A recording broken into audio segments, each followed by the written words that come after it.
vai justamente discutir essa questão do desenvolvimento humano, né? Qual a importância do desenvolvimento humano, quando surge a ciência do desenvolvimento humano, e para quem é psicólogo, para quem faz psicologia e para quem não faz psicologia, vai entender a importância de compreender as fases do desenvolvimento e a importância de dar todo um cuidado a essa criança, porque você cuidando da criança de uma forma adequada, não vou usar a palavra correta, porque não existe uma questão de perfeição, nenhum manual, mas você vai ter aí uma sociedade um pouco melhor, porque você vai ter um adolescente melhor, um adulto melhor, e é isso que vai enfrentar a velhice de uma forma mais adequada. Lembrando que a palavra infância, ela significa justamente criança sem fala. Então, precisamos entender que até um certo momento a criança ela não falava, ela não existia, né? Ela poderia verbalizar, mas não davam a ela o que chamamos de existência. A criança ela foi vista por muito tempo como um mini adulto, e aí você acaba fazendo com que essa criança sofra, e aí ela vem ter também vem a ter aí um futuro não muito adequado. Então,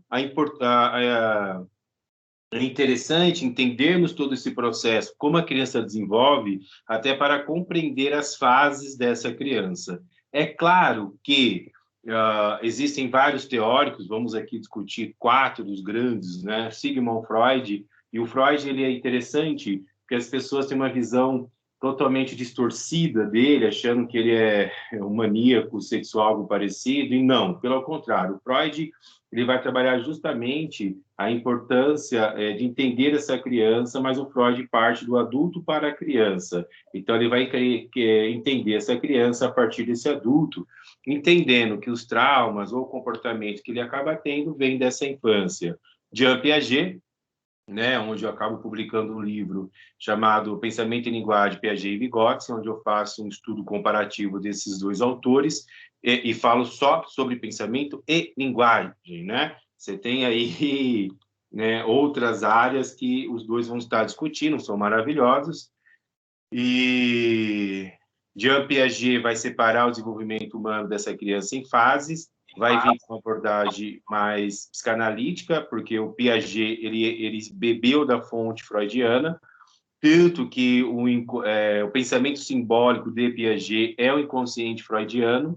Então, né, a gente vai discutir isso, vai discutir as fases que o Piaget vai trazer, até para entender como essa criança desenvolve, né, entender a importância do momento da fala, quando ele começa a falar, né, se ele não fala nesse período, o que que eu faço? Eu vou buscar ajuda, eu não busco ajuda? Até quando? Então você acaba tendo referências, preciso buscar essas referências, preciso buscar essas ideologias, preciso buscar esse processo até para compreender como essa criança desenvolve e se ela está dentro desse padrão, né? Existe um padrão e esse padrão existe a partir desses estudos. Então, a partir do final do século XIX, início do XX, tem aí a ciência chamada desenvolvimento humano. Vygotsky é um autor que eu gosto muito, morre cedo, né? Ele acaba partindo cedo, mas assim a obra que ele nos deixa é fantástica, magnífica.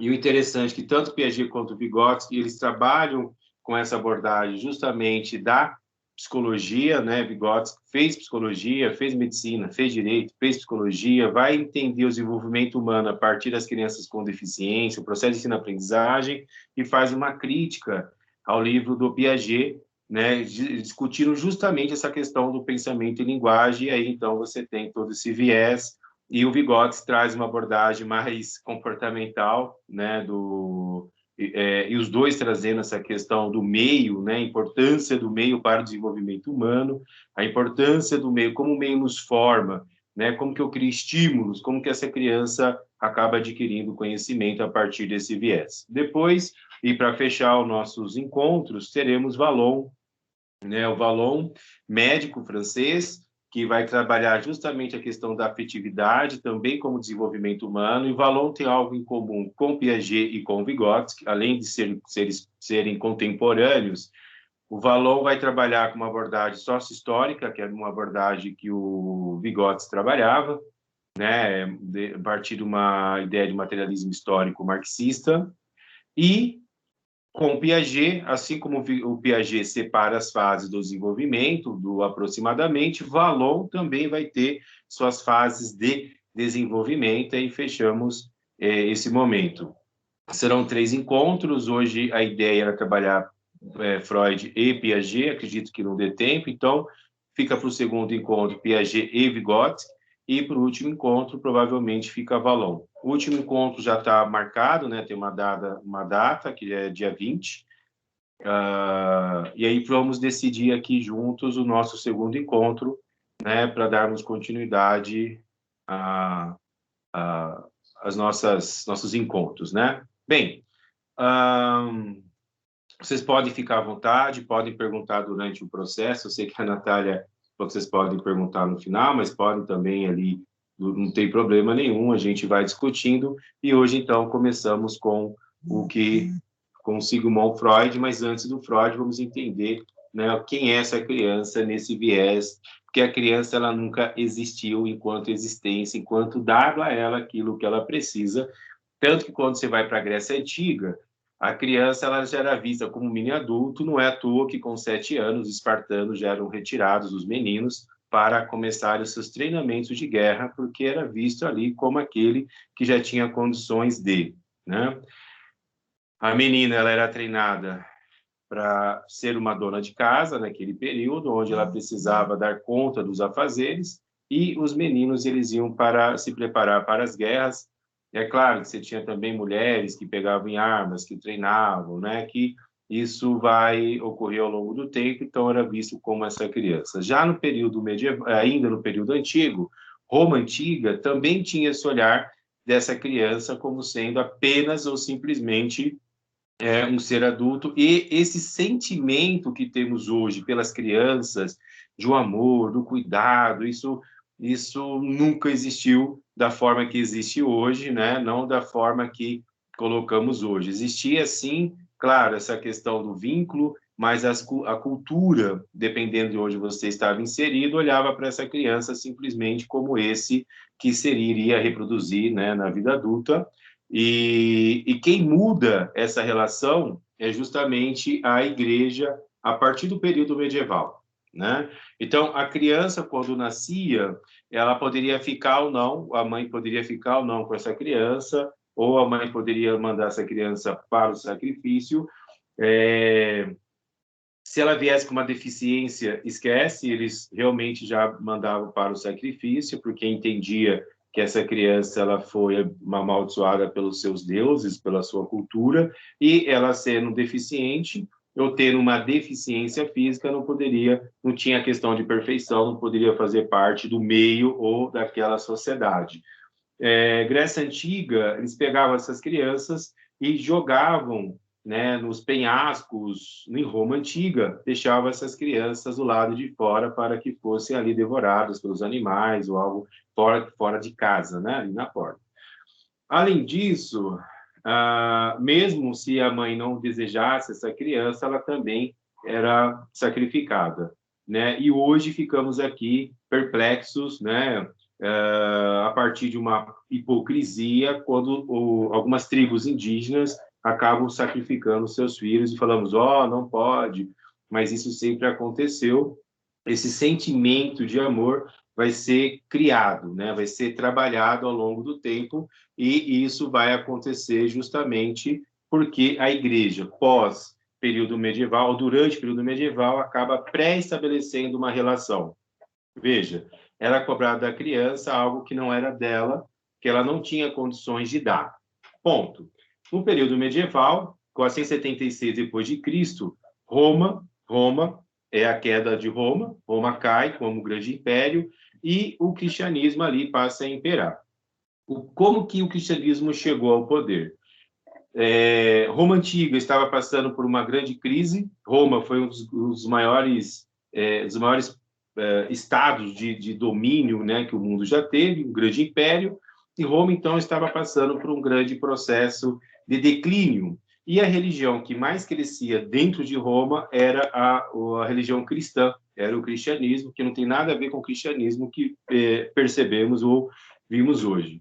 Naquele momento, o imperador ou os grandes entendem que eles não poderiam entrar num conflito interno, e isso ia acontecer porque Roma estava conquistando, cada vez mais conquistando cada vez mais povos e levava a cultura para dentro da sua cidade, né? E Roma vai crescendo, os cristãos vão crescendo e começa a ter ali atritos. Naquele momento, então, eles vão reconhecer o cristianismo em 376 e depois vão oficializar o cristianismo. E aí o cristianismo virando uma religião oficial, todos aqueles que, de certa forma, fossem de uma outra religião estavam cometendo um crime, porque existia ali, então, uma religião que dominava, que era imposta pela sociedade ou pelos romanos. Tanto que o cristianismo, eles passam ali, de certa forma, a agregar esse conhecimento e trazer para o cristianismo, que hoje temos, né, muitos disso, dessas relações, dessas culturas, e vamos reproduzindo isso, até porque não poderia, de certa forma, criar ali um caos ou discutir ou algo parecido. Então, o cristianismo é reconhecido como uma religião oficial, e aí teremos já alguns embates, né? Tudo isso para falar de desenvolvimento humano. Quais são os embates? Primeiro, Cristo, não temos uma data que Cristo nasceu. Segundo alguns relatos, Cristo nasce 6 meses antes de João Batista, então, pelo cálculo, nasceria aproximadamente em setembro. Dia 25 de dezembro é comemorado o nascimento do deus Mitra, o deus persa. Mas, como não tinha uma data, existia uma festa em Roma, pega essa data e coloca como nascimento oficial do Cristo, né? O Cristo que conhecemos hoje. É lógico que depois vai ter todo um modelo europeu, tal, tudo mais, e ali, então, você tem esse modelo do Cristo e a religião ali como sendo, olha, a partir de hoje, então, eu tenho isso. Bem, além disso, eu vou pegando alguns modelos pagãos e vou inserindo dentro da igreja, como, por exemplo, o culto, né? A missa do sétimo dia, o culto aos mortos, mesmo aquele que acha que não é, e ele vem de uma cultura pagã. O que isso tem a ver com a sua fé? Nada, né? É só uma questão histórica e a construção dessas religiões, e graças a essa religião que a criança passa a existir, e aí eu trago tanto que a igreja, então, com a queda do Império Romano e com a 176 depois de Cristo, você vai ter aqui um desenvolvimento e a igreja falando, olha, tem algo errado, você não pode matar a criança, porque a criança é algo de Deus, foi Deus que te deu. Então, se você mata o que Deus te deu, você está pecando. E aí começa, então, a mudar esse pensamento. Tanto que em 600 depois de Cristo, aproximadamente, a partir das leis canônicas, a Maria vai ser reconhecida como Rainha dos Céus e Mãe de Cristo.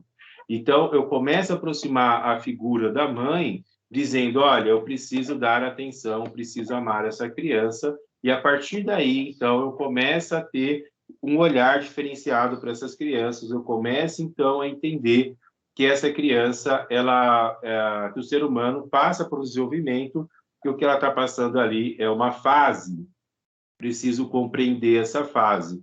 Então, a igreja ela acaba ajudando, a partir desse momento, fazendo com que esse ser humano olhe para essa criança como sendo algo divino. E aí eu olho para essa criança e digo, olha, vou cuidar porque foi Deus que me deu, até porque o próprio Cristo diz, vinde em mim todas as criancinhas, porque dela é o reino dos céus, ou será o reino dos céus, mostrando que a criança ela é pura.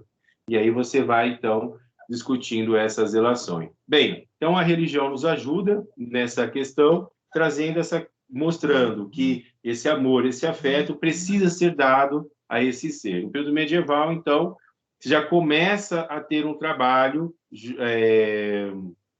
percepção dessa criança, porque ela precisa existir. Bem, além disso, a filosofia vai se voltar também para essa relação, né? Os historiadores, a filosofia, a ciência, que começa com o seu desenvolvimento, começa a ter um olhar diferenciado. E aí você vai ter, então, um interesse do desenvolvimento humano justamente para entender quem é essa criança, né? Quem é esse ser? E aí, então, a partir do século XVII, você passa a ter algumas discussões, de pertencimento, né? Então, como que esse ser humano desenvolve como que é a origem, né? Como que é esse processo? E aí você vai ter alguns movimentos muito, né, que vai ser importante justamente para entender esse processo. Um deles é justamente o grande René Descartes, né? René Descartes, filósofo, ele vai justamente trazer, né? E ele é conhecido como o pai da ciência moderna. Ele trabalha com a questão do racionalismo. Então ele vai acreditar que é possível, né, entender esse desenvolvimento a partir do conhecimento empírico. Então, segundo os empiristas, né, ou os racionalistas, a partir dessas relações, ela traz justamente uma ideia de compreender aquilo que é observado a partir da sua prática, da minha realidade, e aí eu vou conseguir, então, entender ou explicar a origem do universo, da vida e tudo mais, né? Outros empiristas, como John Locke, ele traz um discurso dizendo que a criança ela é uma tábula, né? Ou uma tábua rasa, onde você vai construir sobre ela suas experiências, vai construir sobre ela essas ações. Tanto é real que, como veremos daqui a pouco, Freud vai colocar assim: olha, existe uma coisa chamada projeção e introjeção. Você projeta. Não é à toa que quando você olha para a criança e às vezes olha para os pais, você vai ver ali uma referência materna ou paterna nessa criança, reproduzindo medos, angústias, ansiedades, né? Até porque não tínhamos esse olhar. Graças ao ECA, que muitos acham que é uma meleque, não é. Graças ao ECA, você, aqui no Brasil, você começa a ter um respeito, entender que a criança precisa ser escutada, precisa dar voz a essa criança.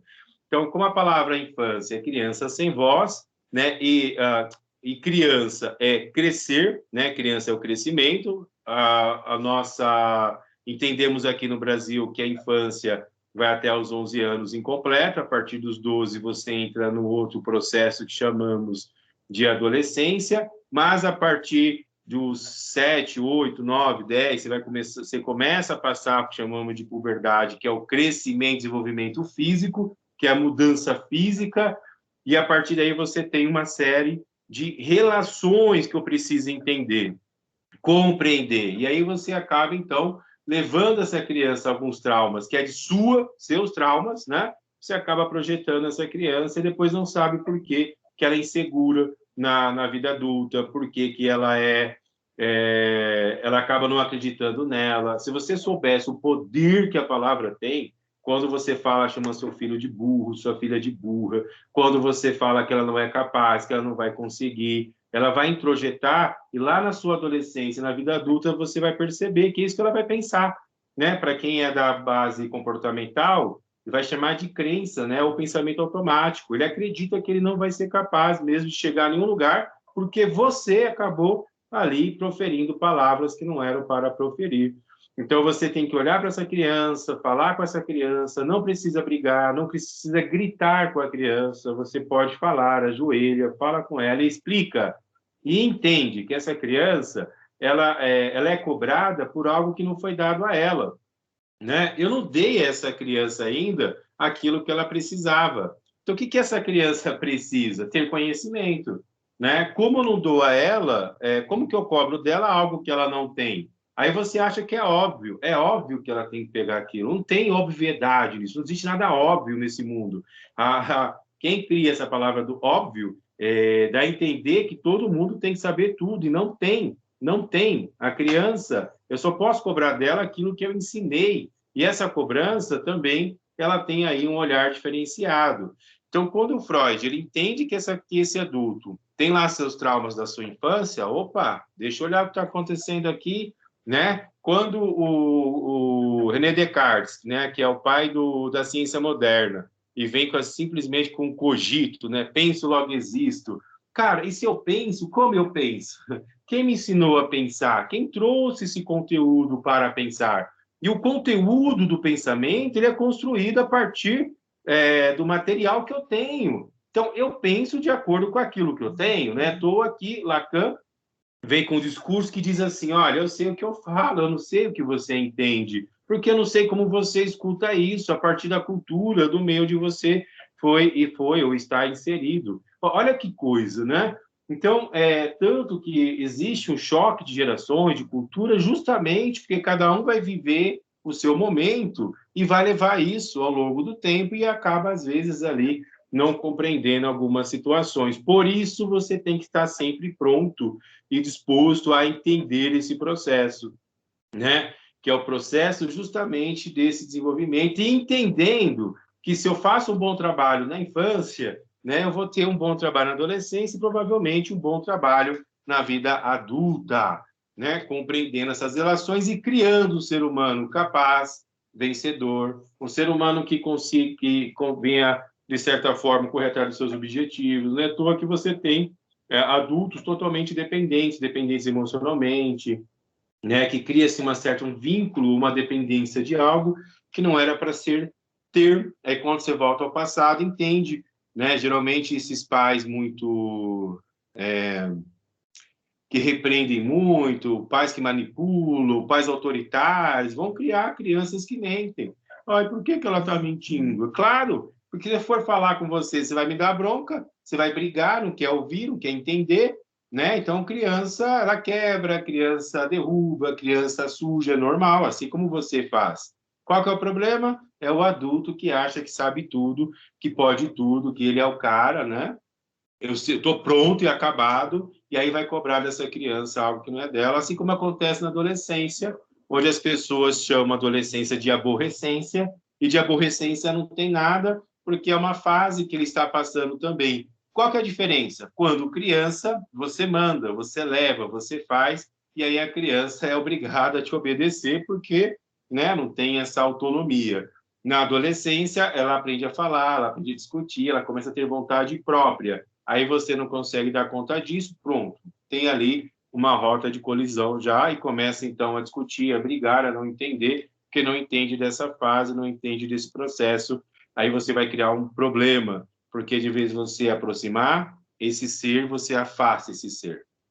Bem, o Darwin vai dar uma grande contribuição também para o desenvolvimento, porque ele vai trazer uma coisa interessante e é real que o ser humano ele desenvolve, mas antes de Darwin você tem 300 a.C. um homem chamado uh, Aristóteles, que já dizia que tudo muda, tudo se transforma a todo momento. Então, Aristóteles já trazia essa questão do desenvolvimento humano, e ele dizia assim: primeiro eu cuido da minha casa, que eu dou assistência àqueles que estão ali, depois eu dou assistência à minha comunidade, depois ao meu bairro. Se eu fizer o melhor na minha casa, farei melhor pelo meu bairro, logo eu terei uma comunidade melhor. Aristóteles, 300 a.C. Então, de certa forma, essa questão da ciência, ela vem nos ajudando a entender melhor todas as fases, entender melhor essa criança, e isso vem desde lá de Aristóteles e outros grandes teóricos que vão nos dando bases para compreender esse ser humano que hoje discutimos, entendemos e compreendemos. É claro que quando uma criança nasce, você não tem um manual para quem é mãe sabe disso, mas você tem um meios ali de como seguir, você tem fases, né? Então, aproximadamente, a partir dos 6 meses, a criança tem que começar já a aparecer os dentes. A criança começa, então, a comer papinha a partir, então, dos 6 meses ou 4 meses, tudo depende do seu pediatra. A criança tem que mamar até os 6 meses, mas pode ir até os 2 anos.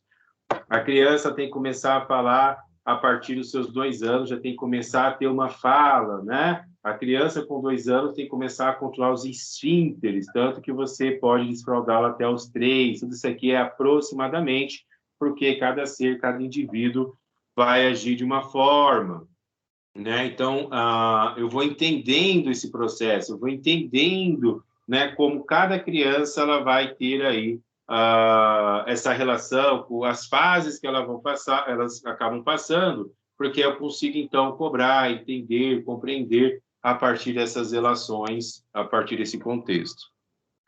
Bem, a psicologia, né, ela vai nos dar aqui um olhar diferenciado para tudo, vai colaborar, contribuir, justamente entendendo todo esse processo, né? Como que esse ser humano, então, ele se forma. Desenvolvimento humano é uma ciência, a psicologia é outra ciência, apesar que a psicologia, por ela ser multidisciplinar e interdisciplinar, ela acaba utilizando, então, essa ciência para entender essa relação, até pelo fato da psicologia atuar, de certa forma, dentro dessas relações, né? Dentro desse processo. Bem, então, quando colocamos nessa fase justamente a questão da importância da psicologia, de entender esses processos, a psicologia vai tentar compreender essa complexidade, né? Como que esse homem cresce, a partir de qual momento, né? Quais as relações. E como a psicologia é uma ciência que trabalha com a saúde, trabalha trabalha com a área da saúde de humanas, ela vai justamente buscar compreender todas essas relações a partir dos seus complexos, ou a partir do sujeito como sujeito, a partir de todo esse olhar, né? E aí você vai ter várias abordagens que vão tentar explicar esse ser humano, essa criança, ou desenvolvimento a partir dessas relações, e começamos, então, justamente por esse que é um grande teórico, né, que gosto muito, que chamamos de Sigmund Freud, que nasce em 1856 e morre em 1939, pega aí as duas guerras, né, um grande teórico, ele vai ser o pai da psicanálise, ele era um neurologista, e vai trazer como uma grande descoberta do século XX o inconsciente. Né? Então, ele vai trabalhar justamente com o consciente e o inconsciente, sabendo que ele começa com a sua tópica chamada de... ele vai trabalhar com duas tópicas, né? Justamente tentando compreender essas relações, né? Como que esse ser humano ele entende todo esse processo, né? Como que isso acontece a partir dessas relações. E aí eu vou projetar aqui agora.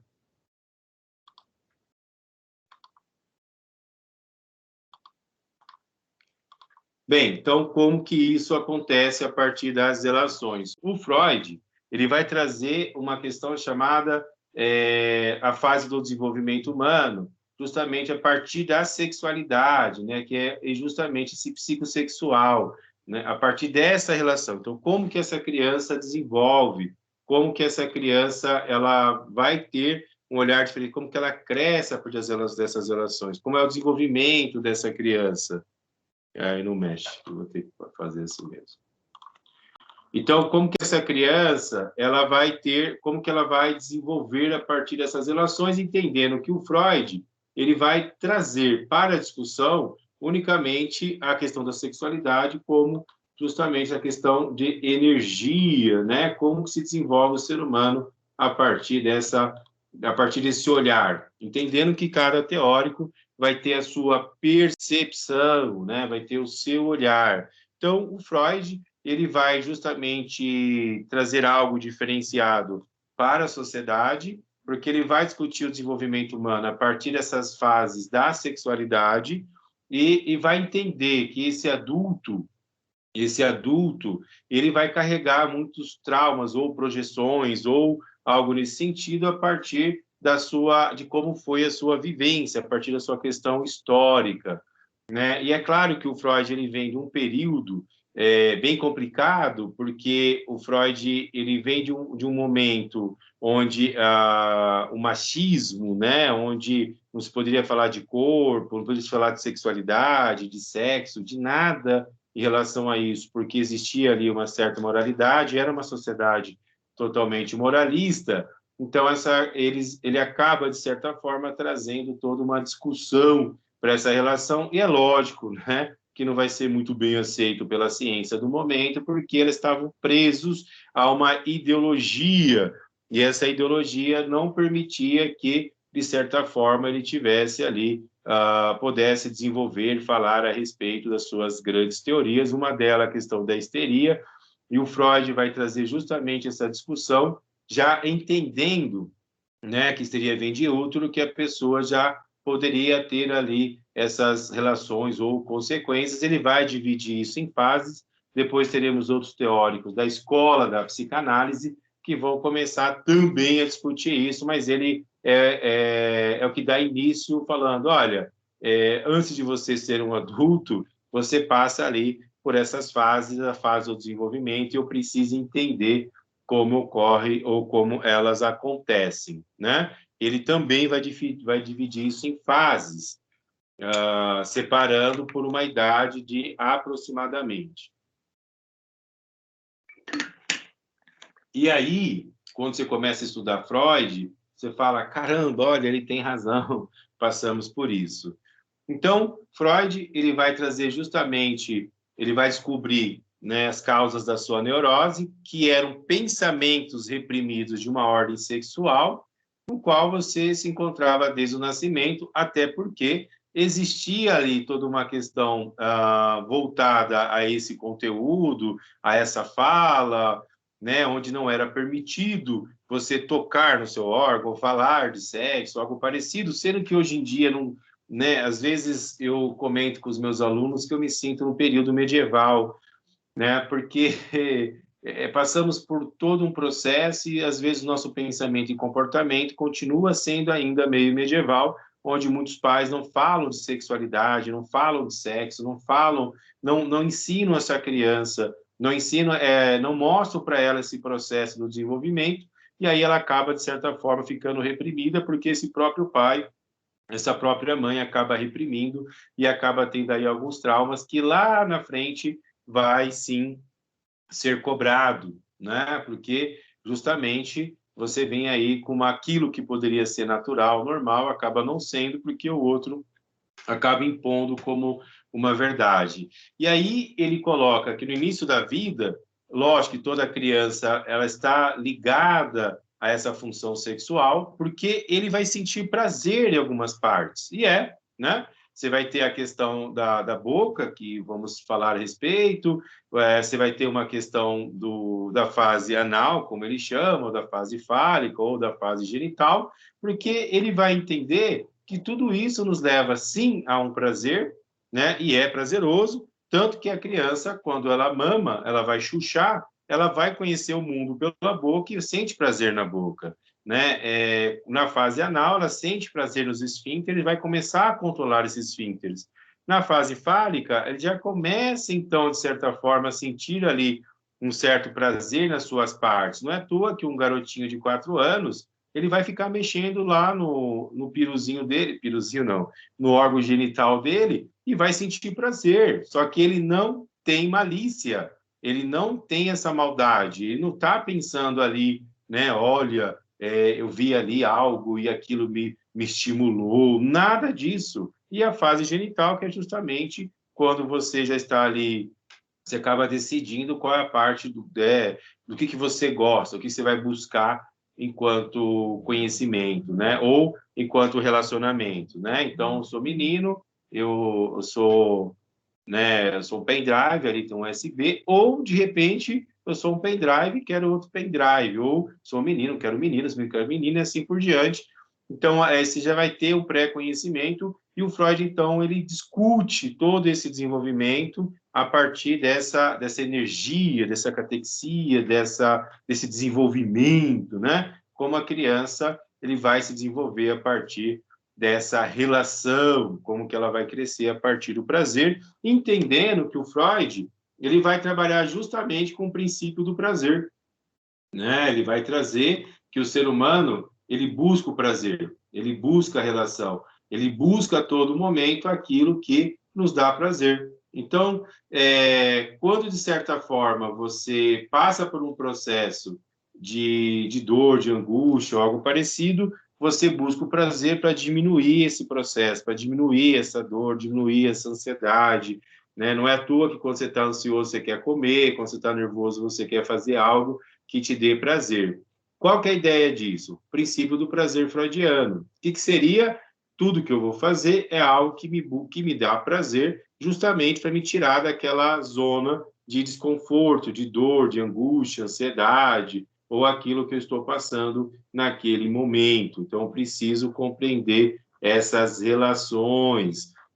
E isso acontece quando você está nervoso, você vai roer unha, você vai comer, você vai andar, você vai correr, você busca algo que venha aliviar a sua tensão, né? Que venha aliviar justamente esse momento de dor. Bem, a partir daí, então, né? Como já colocado, Freud vai falar da fase oral, anal, fálica e genital. e vai trazer tudo isso, então, para uma discussão, explicando passo a passo, né? Como que se dá, como se compreende, como se trabalha todas essas relações, né? Qual o impacto que isso pode causar nessa criança se ele não desenvolver de forma correta esse processo, né? Entendendo que o Piaget vai trabalhar também nessa vertente, mas a partir de uma questão mais biológica, o Vygotsky também vai trazer a sua teoria e o Vallon também vai trazer suas fases. Fala, olha, aqui, a partir dessa idade, a criança tem que agir dessa forma. Então, veja, não existia isso, né? Não existia essas fases. A criança, ela vinha, ela era tida como menino adulto, tinha que trabalhar aos 7 anos, 6 anos, 5 anos, tinha que cuidar da família, fazer uma série de coisas, não poderia falar sobre uma série de coisas. Eram reprimidos ali. E, a partir de um certo momento, com o advento do desenvolvimento humano, eu olho e falo, não, essa criança tem que ser compreendida, preciso dar a ela ferramentas para que ela possa, assim, ter um bom desenvolvimento. Bem, então, temos aqui a fase anal, oral e fálica, né, e genital, e damos início, então, ao que o Freud chama de fase oral. Né? O que é essa fase oral? Bem, existe algo interessante, quando a criança ela vem ao mundo, ela começa a passar por uma dor. A criança, quando chora, ela chora justamente porque ela está em angústia, porque é quando o ar adentra os seus pulmões. Então, ela vai ter dificuldades ali de respirar, justamente, olha isso, justamente porque quando ela vem ao mundo, esse cordão ele é cortado, ele passa a não respirar mais pela sua mãe, né, que existia ali toda essa ligação, passa a respirar por si, e esse respirar por si é justamente quando existe uma explosão desses pulmões, que é quando o ar adentra e ali dói, né? Então a criança não chora porque bateram no bumbum dela, a criança chora porque o ar entrou, dói, e aí ela começa então a ter essa relação, e viver nesse mundo é angustiante, tanto que a palavra angústia vem dessa relação, não é à toa que quando as pessoas estão aí numa crise de ansiedade, angustiada, falta o ar. Parece que falta o ar, né? O oxigênio está ali, e ela fala, estou com uma dor aqui no meio do peito, parece que é uma falta de ar, olha, eu não consigo respirar, você coloca o oxímetro, está normal ali a oxigenação dele, mas ele está justamente nessa angústia. E aí o Freud traz algo que é interessante, que é assim, a única coisa que é certa, que a cada dia que passa, mais próximo da morte eu estou, porque ou viver é morrer, ou viver é estar mais próximo dessa morte, gerando angústia. É claro que se eu pensar assim, que a cada dia que passa eu estou mais próximo da morte, eu vou ter uma angústia maior. E aí usamos o Jung, que diz, não importa, a morte ela vai acontecer, né? Então vivemos a vida, é o aqui e o agora, e a morte ela vai ocorrer em algum momento. Para tanto, Mário Sérgio Cortella diz: a morte é um fato, o que eu faço é viver a vida. Então, quando a criança ela vem justamente ao mundo, ela já começa a ter essa luta, que é justamente chamamos de instinto de vida e instinto de morte, onde essa criança ela vai ter que, de certa forma, vai ter que lidar com essas relações, ela vai ter que se esforçar para ter justamente essa questão do viver, né? E aí, olhando essa, né, teoria freudiana, o instinto de vida e morte está dentro do ser humano. E aí você tem ações que te levam à vida e as mesmas ações podem te levar à morte. Não é à toa que quando estamos depressivos, o primeiro pensamento que vem é quero morrer. Não é à toa que em alguma vez na vida vocês pensarem em morrer. Em algum momento na vida, vocês pensarem, de certa forma, de falar, vou parar por aqui porque está muito difícil, né? Então, pensar em morte é normal. O que não é normal? Pensar em morte constantemente e tentar tirar a vida. Aí não é normal, né? Quando a pessoa já começa a arquitetar como ela quer morrer, como ela quer fazer, aí já nos desperta, nos alerta e fala, olha, existe algo aqui que tem que ser trabalhado, existe algo aqui que tem que ser revisto. Agora, pensar na morte é normal, no sentido que em algum momento você vai olhar e falar, olha, não está nada legal, né? O morrer poderia ser um terminar, até porque a morte também tem um ato simbólico, né? Então, precisa entender a palavra do simbolismo de morte. A palavra decisão vem de cisão, toda cisão é uma ruptura e todo romper nos leva a uma morte. Por isso que dói às vezes quando você vai passar por um processo de separação, quando você deixa de ser amigo de alguém, quando você perde um amigo, porque você passa por aquilo que chamamos fases do luto, que já é um discurso para outro momento. E aí tem uma autora que trabalha muito bem isso, que é a Elizabeth, que vai trabalhar justamente a questão da morte, né, das fases da morte, que é o livro chamado Morte e Morrer. Para quem faz psicologia, a leitura obrigatória, para quem não faz, é um convite, porque ela vai fazer um trabalho justamente buscando entender as fases do luto, né? E o ser humano passa, às vezes, por isso, estou melancólico, estou triste, vou entender. Uma outra coisa interessante é o que existe, é justa também uma questão da solidão. Hoje o ser humano não consegue ficar sozinho e a solidão faz parte do desenvolvimento humano, né? O ser humano hoje ele busca meios de preencher esse vazio mas assim meios que não o preenchem, que são questões externas. Quando a pessoa começa a olhar para ela e começa a se conhecer, ela começa a preencher mais esse vazio, entendendo que a solidão faz parte da vida. Bem,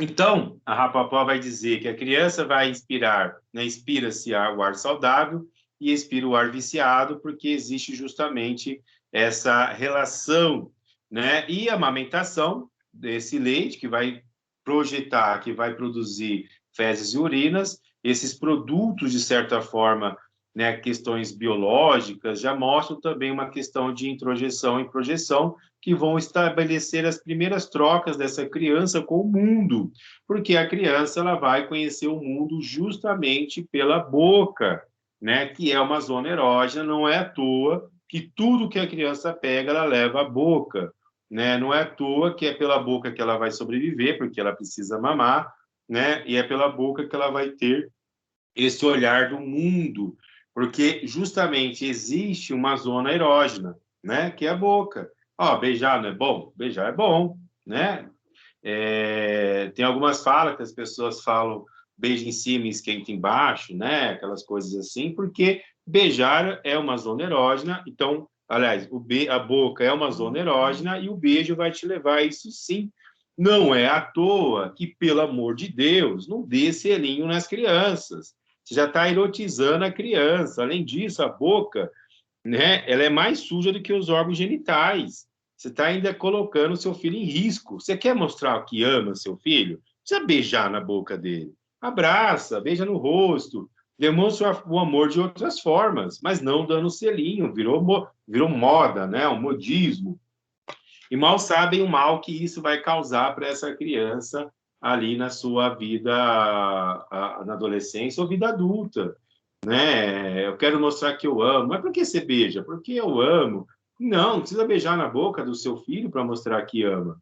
Pelo contrário, você está ali, na verdade, trazendo para essa criança algo que não é da idade dela. Não precisa passar por isso agora. Quer mostrar que ama? Dá limite. Fala não. Desenvolva criatividade, desenvolva um bom vínculo. Mostra que fala que ama, abraça, fica junto, né? Tem esse toque aí, tem esse acolhimento. Eu não preciso beijar na boca de uma criança para falar que a amo. E aí vira moda, né? E aí você vê hoje muitas pessoas fazendo isso e virou comum, né? Virou comum e que não é para acontecer, porque ela é uma criança, não é a fase dela ainda. Espera um pouco, vamos lá, né? Deixa ela entender as relações, não é para você fazer isso. Depois ela vai passar por um édipo aí e fica meio difícil, né? Porque beijar na boca é normal. Então, preciso tomar esses cuidados e tem aí né, essas questões negativas que acabam, de certa forma, prejudicando, né, essa criança a partir do desenvolvimento dela. Então, a boca, ela totalmente, traz uma questão mais de uma zona erógena. A criança, ela vai descobrir essa afetividade através do seio. Por isso que quando uma mãe fala, assim, você vai fazer anamnese, já entende, eu não quero dar de mamar, meus peitos vão cair. Vai cair de qualquer jeito, de vez que tem nada a ver com mamar, né? Não vou fazer isso. E aí você acaba já cortando ali essa relação com a criança, então fica um pouco difícil também essa relação, e lá na vida adulta você vai ver a dificuldade que ela tem de lidar, de confiar, de entender algumas situações com o outro, porque ali, logo na sua infância, no momento que ela precisa, porque o mamífero, né, o ser humano, ele é um mamífero que precisa de um outro para poder se desenvolver e crescer, senão ele morre. Se você não der para a criança atenção, ela vai morrer, né? Então, preciso estar ali, estar junto, dar de mamar, fazer todo esse processo. E o Freud, então, vai começar a trazer essa questão do libido, né? Dessa energia, né? A partir da boca, dessa zona erógena, dizendo que, assim, olha, a criança conhece o mundo pela boca, tanto que ele vai se identificar justamente por esse canal, né? Por esse viés. Então, o dar de mamar é importante? Importantíssimo, né? Eu preciso, então, de certa forma, ali, dar de mamar para essa criança, para ela entender, não só pelo vínculo, como o leite materno vai ajudar no desenvolvimento ela vai ficar mais fortalecida, ela vai conseguir criar anticorpos, além dessa relação afetiva que a criança tem. Então, a criança, quando elas nasce com vários reflexos, que os pediatras vão trazer reflexos alimentares, posturais, defensivos, os reflexos alimentares, que é o equilíbrio dessa homeostase, né, dessa questão da criança ficar bem. Então, tanto que quando ela mama, você não precisa ensinar ela a chuchar, ela sabe chuchar. Você só vai ensinar o caminho do peito para que ela pegue o peito de forma correta, né, para que a mãe não sofra, porque tem mães que perdem bico de peito, perdem uma série de coisas. E a Melanie Klein vai discutir isso, mas não é o nosso viés aqui. A Melanie Klein vai discutir o porquê de tudo isso, né? Mas você vai ensinar e a criança ela vai ali, de certa forma, então, saciando a fome dela e também dando a ela essa questão do prazer da sucção, né? Então, o chuchar é algo ali bem interessante, porque mesmo quando ela larga o peito dessa mãe, ela vai pegar uma chupeta, ela vai pegar o dedo, né? Ela vai trazer qualquer situação que tenha aí um relacionamento, né? Ou relacionado à questão da alimentação, mas a partir de uma certa idade, ela vai colocar o dedo, ela pega isso, ela pega aquilo, e aí você tem uma briga aqui muito grande, onde os pediatras falam que é bom, que não é bom, que dá chupeta, não dá chupeta, e aí quando a criança começa a usar a chupeta e ela vai para uma escolinha, ela acaba desenvolvendo ali algumas doenças, né, de garganta, de ouvido, porque essa chupeta, de certa forma,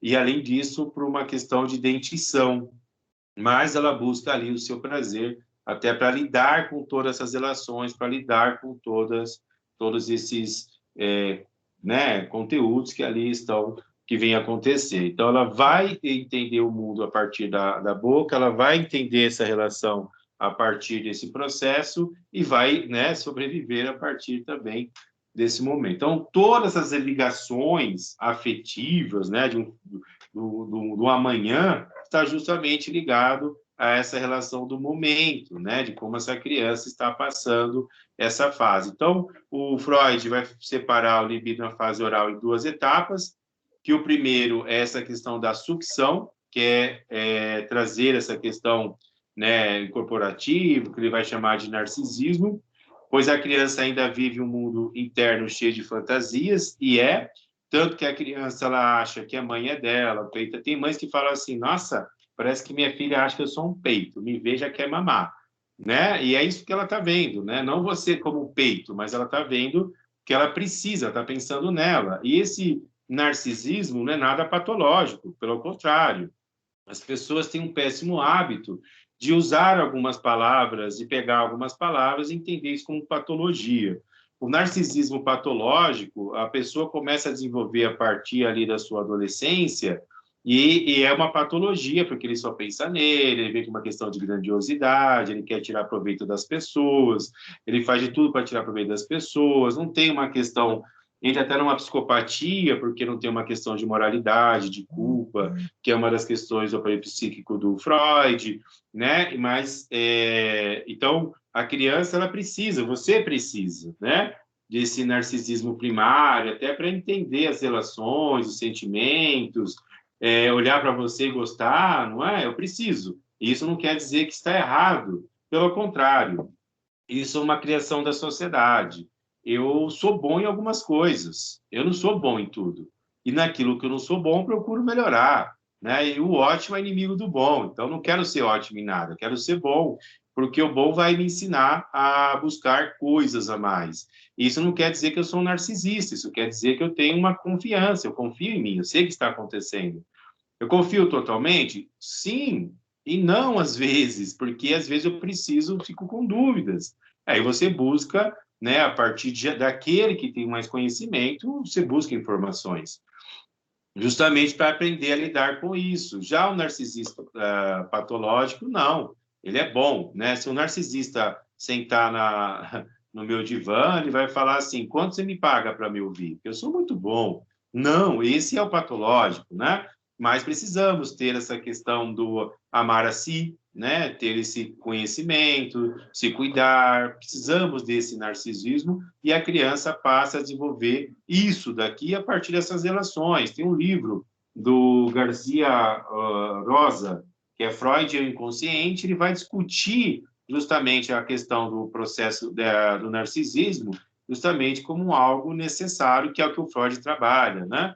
Mas, como tem a patologia, precisa se ficar explicando a todo momento, porque parece que o narcisista é algo. Esse narcisismo saudável é visto como algo ruim, não é. O que não é bom é aquele que acha que o mundo gira ao redor dele, né, que vai tirar vantagens, né, as pessoas têm que ficar adulando ele, falando que ama, que tira proveito, vai entrar numa relação onde ele vai ser totalmente tóxico, que ele vai abusar dessas pessoas. E eu tenho um trabalho que eu faço, né? Dei uma palestra no curso de Direito, e caso vocês queiram participar, dia 25 eu vou dar uma outra que eu falo sobre o crime e suas patologias e trabalho o narcisismo. Caso vocês queiram, depois a Natália pode passar o link, já recebi o link, recebi ontem, na verdade. E aí eu já passo para a Natália, fique à vontade, pode participar. Esse eu não sei se vai ter certificado, porque é para a turma do direito que eu preparei, na verdade, mas com o olhar da psicologia, o olhar da psicanálise, o olhar da neuropsicologia, até para entender o comportamento de alguns criminosos a partir do viés da psicologia. Mas, bem, então, aqui a criança começa a incorporar, começa a entender, e ela precisa, né? Ela tem suas fantasias, ela acha que tudo que acontece, tudo faz parte dela, que a mãe não está fora dela, a mãe está dentro, a mãe faz parte dela, né? É comum, não é à toa que nessa fase as mulheres acabam sofrendo porque elas passam pela livre demanda, então tem que dar de mamar a cada 2 horas, e aí, ou quando a criança pede, depende do pediatra, é a cada 2 horas, a cada 3, ou quando a mãe pede, e ela vai ficar ausente aí, né? Vai ficar, de certa forma, ausente do sono, né? Ou ela vai ficar, vai passar por um processo onde não consegue descansar direito, fica irritada, passa aqui também justamente pelo porpério, e o porpério, ela vai, né, é um processo hormonal, onde tem um descontrole hormonal, e essa mulher tem que ser assistida também. É claro que, a partir daí, você toma todo um cuidado, encaminha um psiquiatra, e vai fazendo todo esse trabalho, acompanhando os dois, tanto a criança quanto a mãe da criança. Nem todas as mulheres passam pelo porpério, né? E esse porpério também, a não ser que ela tenha já uma tendência à depressão, e aí ela pode desenvolver isso por um processo longo, ou né? Mas ali, geralmente, com um tratamento, isso é resolvido e a criança consegue, e a mãe consegue ter uma vida saudável, porque a mãe estando bem, a criança também consegue, de certa forma, ficar bem. Essa segunda etapa é o sádico canibal, onde os dentes começam a surgir, a criança quer morder, né? Começa a morder. Começa ali ter o desenvolvimento do amor vai ser estabelecido, a criança começa a entender, a sentir também esse amor, né? Vai ter também esse desenvolvimento de angústia, agressividade, porque, veja, a criança, ela não consegue expressar o que ela está sentindo, a não ser pelo choro, né? Às vezes no morder. Então, ela começa a ter aqui já alguns sentimentos, né? Lógico que não consciente, não gosto de você, vou te morder. Não, não é isso, né? Mas ela começa a ter aqui justamente esse processo do destruir tudo aquilo que é incorporado e amado. Então, ele começa a ter uma relação já pré-estabelecendo com este outro, no caso, a mãe, a partir ali da boca, ela vai trazer toda essa relação. Então, o sentimento de destruir o que é amado constitui um ponto de fixação que poderá estabelecer um futuro de quadro de melancolia, psicose, tudo mais, que é quando elas começam a morder, arrancam até bico de peito, faz todo um processo.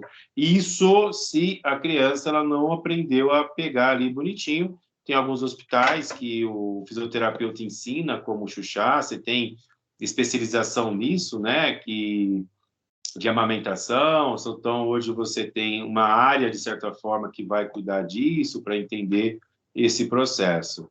Então, aqui também eu tenho alguns fenômenos de fixação, porque a criança, ela pode, de certa forma, entender que ela está sendo abandonada ou não, e ela tem essa questão de gratificação. Não é à toa que quando você está ansioso, você acaba colocando a mão, começa roendo unha, porque, de certa forma, isso me remete inconscientemente a esse passado. Veja, novamente, estou angustiado, você vai passar por esse processo, e aí você vem por essa relação, né? E essa angústia, ela vai, de certa forma, diminuir, porque só o fato de eu levar a mão à boca já me remete a esse passado, eu fico mais tranquilo, porque ali fiquei fixo, me leva a essa ideia de tranquilidade.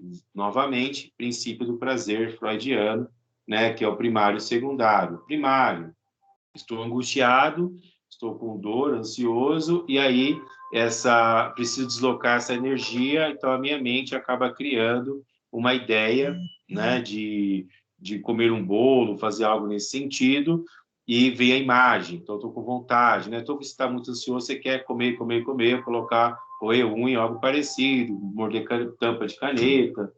Aí o processo secundário é onde eu encontro isso. Aí você vai, come, morde, faz algo nesse sentido, diminui sua ansiedade, diminui sua angústia. Bem, depois da fase oral, teremos aí o que o Freud chama de fase anal, e essa fase anal vai acontecer aproximadamente aí no segundo ano de vida, então né, então a partir desse segundo ano, a criança ela começa então a entender algumas situações, né? Então ela começa a falar, ela começa a andar, começa a ter controle muscular e aí ela começa a controlar os seus esfíncteres, tanto da urina quanto das fezes. Então toda essa base psicomotora, né? Ela acontece entre o segundo e terceiro ano de vida, não é à toa que você pode, a criança pode desfraldar até 3 anos, né? Passou disso, a gente tem que olhar direitinho para ver se não vai ter nenhum tipo de consequência futura, né?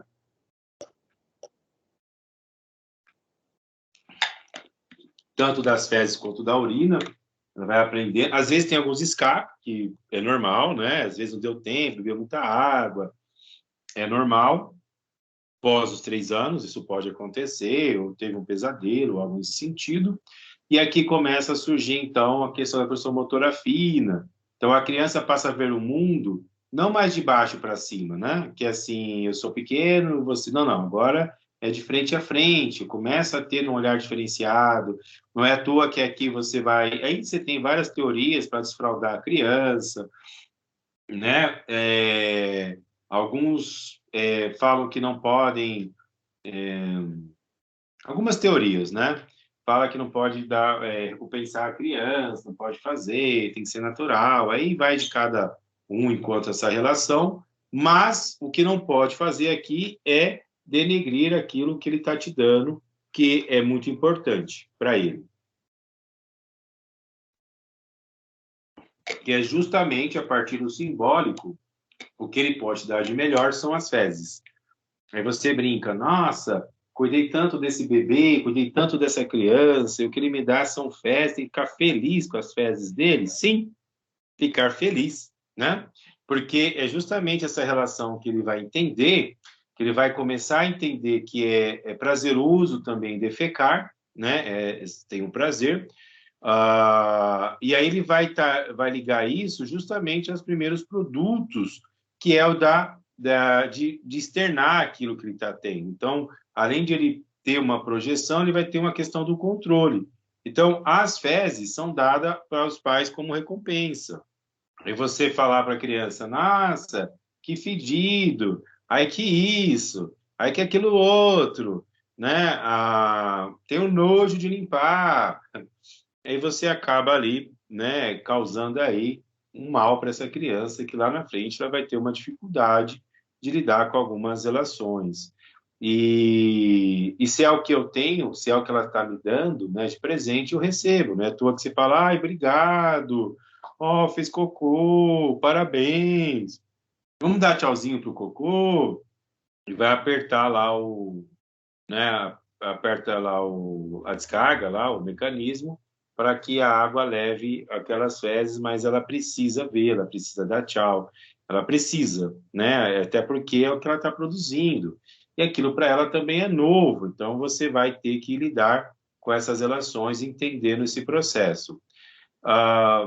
Quem está numa escolinha, a escolinha acaba adiantando um pouco isso, não adiantando, mas assim, não tenha pressa para desfraldar. É até 3 anos. Deixa ela entender melhor. Você tem livrinhos para isso, você tem mecanismos,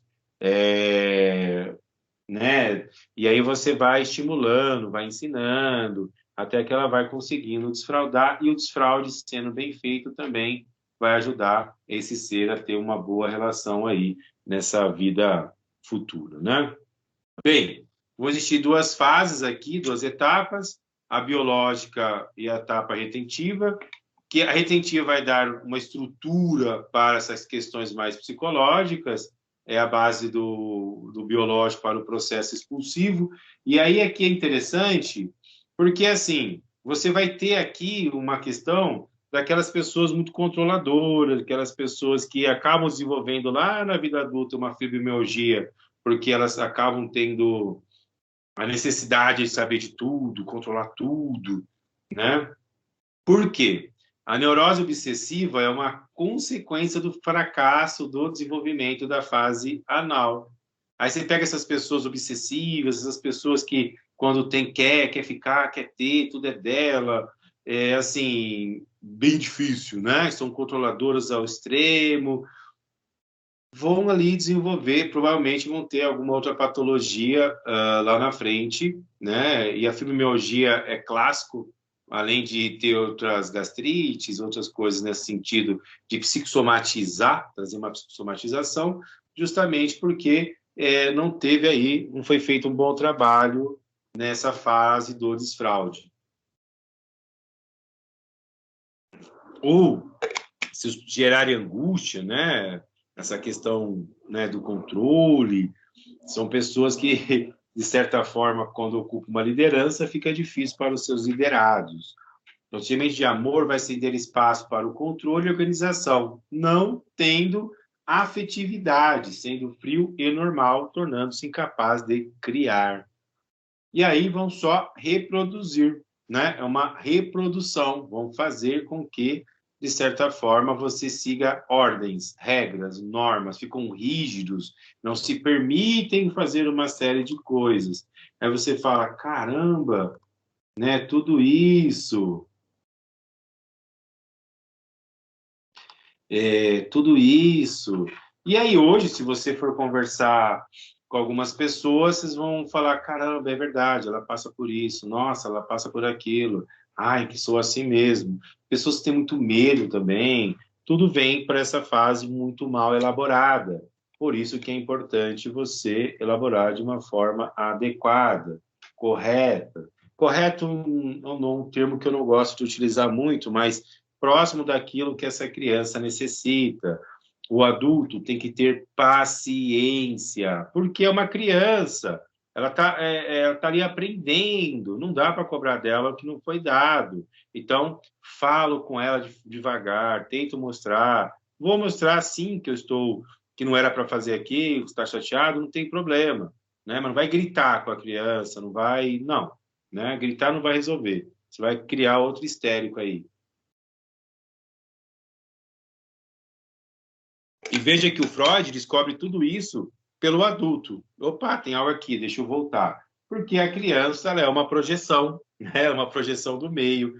Precisa entender essa projeção, como tudo isso funciona. Tudo bem assim para vocês? Eu estou falando rápido, estão entendendo? Tá ótimo, Pro. Ótimo. Tá Tá tudo bem. excelente. Tá tranquilo. Então tá bom. Então eu vou continuar aqui. É que Tudo bem, eu falo comigo mesmo aqui, às vezes, falo, ué. Bem, então veja, então eu preciso entender essa fato, preciso compreender. Então o Freud, em nenhum momento ele traz como uma questão de, olha, como ele é tarado, tudo é sexo. Não, não é isso. Ele vai apenas entender essas relações, fala, olha, aconteceu algo aqui, vamos entender esse processo, porque o ser humano é uma projeção. Daí eu volto lá para o Descartes, penso, logo existo. Se eu penso, como eu penso? Será que eu penso por mim ou penso pelo outro? Será que o pensamento que eu tenho é algo que eu adquiri ao longo do tempo? Quem sou eu? Quem é você? Né? Como que você consegue formar? Quais são os seus desejos? Será que eles são seus? Ou será que são desejos de um outro? Será que eu fiz uma faculdade porque minha mãe mandou, meu pai? Ou será que eu fiz porque eu queria, era o meu desejo de conhecer? Será que eu namorei com alguém que eu quis ou namorei com alguém que meu pai e minha mãe pediu porque é o modelo ideal para eles? Qual que é o grande mal aqui? Os pais tentando viver a vida dos filhos porque tiveram uma vida frustrada. Aí deslocam para esses filhos, aí o filho vai também ficar frustrado. Eu consigo cortar isso. Como que eu corto? Olhando, dando existência, mostrando o quanto é importante, o quanto essa criança é importante, né? Demonstrando a relação. Não, eu aprendi assim, eu vou fazer assim. Não, nada disso, né? Não vem ser Gabriela. Eu nasci assim, eu vou ser assim, Gabriela. Não, nada disso. Não é assim. A vida não é assim. Pelo contrário, a vida nos dá oportunidades justamente de reconstrução, de crescer, de fazer, de ir além, de fazer diferente. Por isso que estudamos desenvolvimento humano. Por isso que o desenvolvimento humano é importante, porque eu preciso compreender essas relações. Também não vem daquela fala que, eu vou dar para o meu filho tudo aquilo que minha mãe não me deu. Para com isso. A sua mãe também não errou totalmente com você, né? Você está aqui hoje, você está vivo, de certa forma ela cumpriu o papel dela. Então, o que eu preciso é entender, né, quais são os acertos, porque a sociedade muda. Gente, quem imaginava ter uma pandemia, quem imaginava ter que se reconstruir, mudar, né, se remodelar, agora eu estou com um novo normal, porque o normal era ficar em casa recluso, agora o normal é voltar, agora eu volto de máscara. Aí eu tenho países aí que está tendo aumento de contágio, aí fico com medo de voltar a ter aqui também, falar, caramba, será que eu vou ter? Então, eu preciso me adaptar, não dá para ser rígido no mundo em que vivemos, não dá para ser rígido, né? Aí vem Darwin, eu preciso me adaptar ao meio, eu preciso entender essas relações do meio, eu preciso compreender, preciso aprender a me adaptar. Se você não se adaptar, você vai sucumbir, vai ser atropelado, você vai deixar de viver sua vida. E a vida, ela passa muito rápido, né? Infelizmente, tivemos aí a morte da Marília Mendonça, que, assim, é um luto nacional, né? Pegou todo mundo de surpresa, e uma pessoa tão amada e querida. O que mais se tem nas redes sociais é dizendo, caramba, a vida é isso, é um sopro, né? Eu tenho modelos, eu tenho formas, eu poderia fazer, poderia acontecer, e fico planejando e acabo não vivendo. Tem outras pessoas também que vivem mais no mundo fantasioso do que na realidade e deixam de viver suas vidas. Aí você vai olhar o meio proporcionou a isso, porque de repente tem dificuldade de lidar com a sua realidade. E aí, como defesa, vai lá para a sua fantasia. Bem, então, essa pessoa que não teve uma fase anal, né, a fase de controle dos esfíncteres, utilizada de uma forma, conseguiu desfraldar bonitinho, ela vai gerar ali, sim, alguns traumas lá para o seu futuro, e geralmente são pessoas enfesadas, né, pessoas que têm dificuldade aí também de certa forma, aí, de acabar, né, expondo aquilo que ela acabou ingerindo, né? Ela acaba ficando enfesada, as fezes ficam dentro, aí fica nervosa. Então é normal, quando uma pessoa muito brava, não foi no banheiro, né? Ou não, pode ter ido, mas de certa forma vem por esse viés. Bem, e aí entra na fase fálica, né? Que é uma fase onde as pessoas, o adulto principalmente, criança não tem malícia, não tem maldade, criança tem curiosidade. Aí vem um adulto e acha que a criança quer ter relação, algo parecido. Pelo amor de Deus, não é isso. A criança, ela está em fase de desenvolvimento, a sua personalidade vai ser para o resto da vida. Então, a pessoa que diz que não consegue mudar é porque ela não quer mudar, porque a mudança, ela existe. Segundo Freud, a personalidade e até seus 7 anos, porque ele entendia ali a formação do sistema nervoso, porém, percebe-se que não, né? A personalidade, ela te acompanha ao longo da vida e você muda. O que é personalidade? A personalidade nada mais seria do que o conjunto de características do ser humano, né? E o ser humano muda suas características de acordo com a sua maturidade. Eu posso gostar de verde hoje, amanhã não mais. Eu posso querer aquilo, depois não mais. Isso faz parte do desenvolvimento humano. A criança, ela está aprendendo a se conhecer, né? Então, ela aprendeu o mundo pela boca, ela passou a desenvolver, tem uma questão de coordenação motora fina, uma questão da coordenação motora grossa, aí ela começou a entender que ela tem controle do esfíncter, que ela pode ir ao banheiro, que o papai e a mamãe vão ficar felizes porque foi ao banheiro, vai parabenizar, né? Tchau, cocô, é isso aí, vamos lá. A urina também. Muitos pediatras pedem para deixar sem fralda durante o dia e fralda durante a noite, né? Porque pode ter os escapes, não está acostumado. Ó, tudo é questão de costume, de treino. Aí a criança pega, a fralda fica seca, já tira a fralda outro dia, justamente para ela ir aprendendo que o banheiro é ali que ela tem que fazer. Tudo isso é trabalhado e treinado. Tudo isso não sendo feito de uma forma correta. Ixi, caiu aqui. Ixi, peraí, caiu. Não caiu. Caiu? Vocês estão me ouvindo? Estamos sim, professor. Tá bom. Sim, estamos ouvindo. Meu celular, Sim, professor, estamos ouvindo. celular deu pau aqui, ó, agora. Falou do Freud, ele ficou emocionado, ó. Ficou emocionado. Bem, então, a partir desse processo, você vai justamente ter todas essas percepções, né? Esse olhar diferenciado. Então, eu preciso entender o Freud a partir dessas questões, né? Então, na fase fálica, ele usa a palavra aproximadamente. Por que aproximadamente? Porque, assim, tem criança que começa antes, começa depois, então é próximo dessa idade. E aqui, a criança, ela começa a entender uma nova zona de libido, de uma nova zona erógena, né? Que é justamente essa questão do libido, né, do prazer que sente. Então, é comum o menininho ficar mexendo no órgão genital e falar assim, olha mamãe, e ficar mexendo ali, né, nesse pênis aí. É comum acontecer isso. Que eu não estou vendo. É comum acontecer isso. Bem, então vai chegar nessa idade, vai ser uma parte da erotização para os genitais, passa ali. É normal nessa fase a masturbação, que a criança vai ficar mexendo. Como estamos numa sociedade machista e preconceituosa, parece que o menino pode e a menina não. Né? Não, a menina também pode mexer, você vai só explicar para tomar cuidado, né? Para não machucar, tem que lavar a mãozinha, tem tudo isso. Então, o homem identificado pelo pênis e a mulher pela ausência do pênis. Olha que fala machista. Ela não é... E a Simone de Beauvoir vai falar sobre isso, a psicanálise como sendo machista, né? E ela era justamente pelo tempo que ela foi produzida, pelo tempo que ela foi criada, ela vem justamente com essa visão mais machista mesmo, né, a partir desse viés que é comum ali, de certa forma. Então, a mulher é vista pela zona do pênis. A erotização, ela vai passar por esses genitais, de certa forma.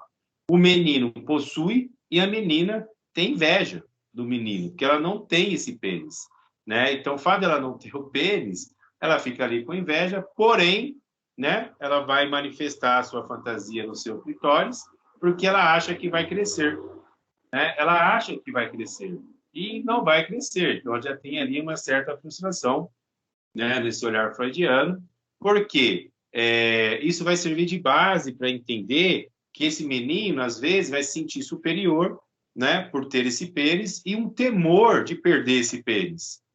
E a menina, muitas das vezes, vai se sentir inferior por não ter um pênis, porque isso é simplesmente um processo de fantasia.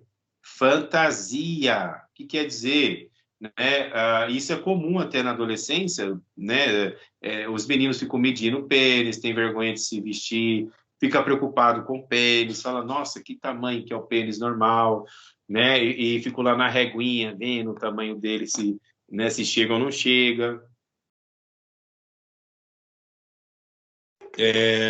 Fica fazendo guerrinha para ver quem faz xixi mais longe, né? Porque ele acha, porque tem um negocinho ali de 10, 15 ou 16 centímetros, ele acha que é poderoso, né?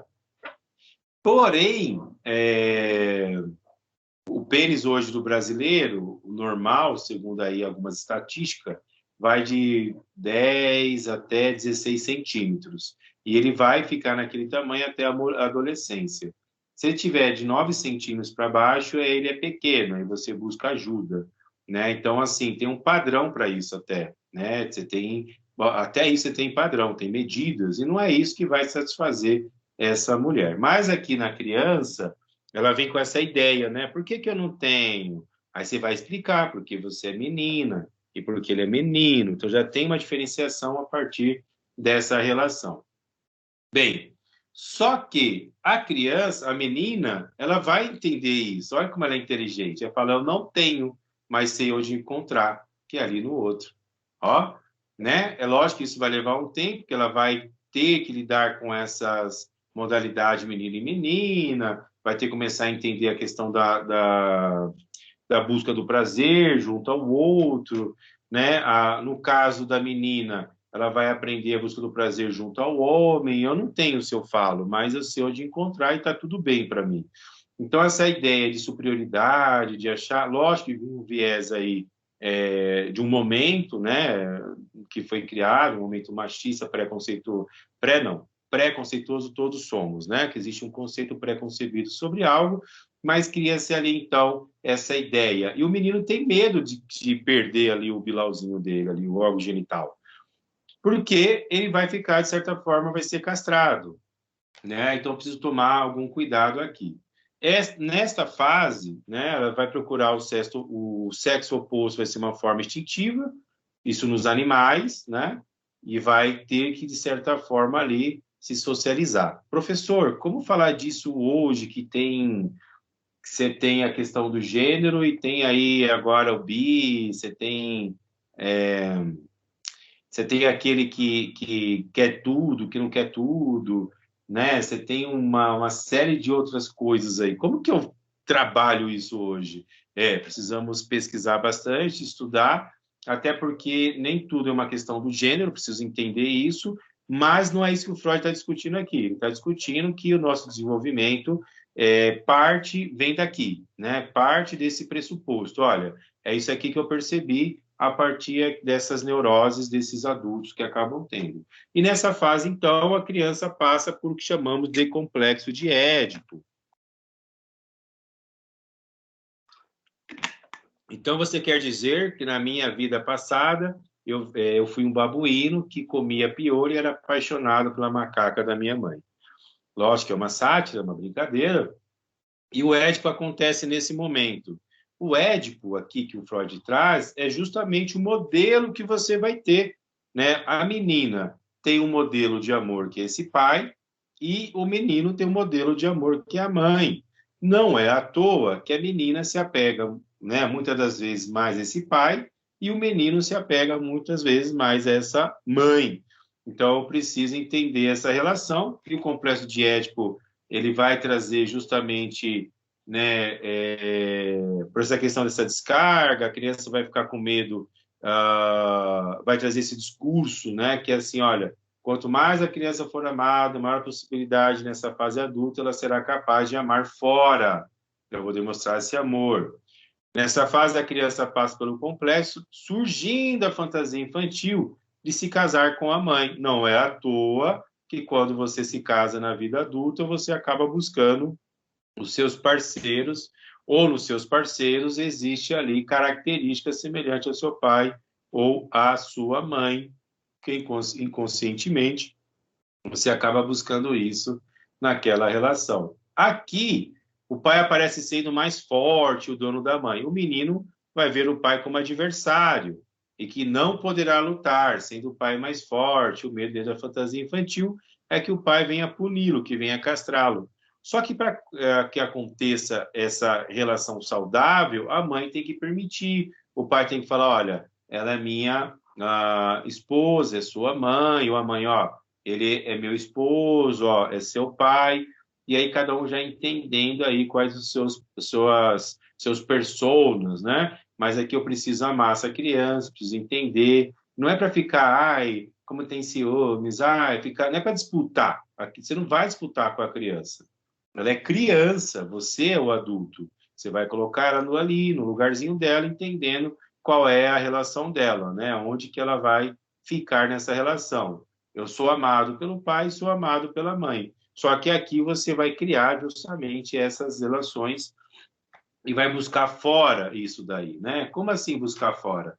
Eu vou buscar ali na minha vida adulta um parceiro, uma parceira que eu tenha ali, de certa forma, uma características desse pai ou características dessa mãe, e você acaba reproduzindo. Não é à toa que o Freud vai chamar de transferência e contra-transferência justamente essa relação de buscar no outro aquilo que eu tive ali na minha infância perante os meus cuidadores. Então, é comum numa escola você, às vezes, olhar para o seu professor e sair a palavra pai sem querer, ou a palavra mãe sem querer, né? Porque eu olhei para ele e vi ali algumas características materna ou paterna. Não é à toa quando você vai para uma clínica buscar ajuda psicoterapêutica, você vai ter que ter essa empatia, ver se teve a transferência, confiei, não é à toa que você gosta mais de uns médicos, menos de outros, né, advogados, mais de outros, e assim por diante. E a contra-transferência é quando vem, né, desse psicólogo para com esse paciente, e aí já é uma outra questão, já é um outro modelo.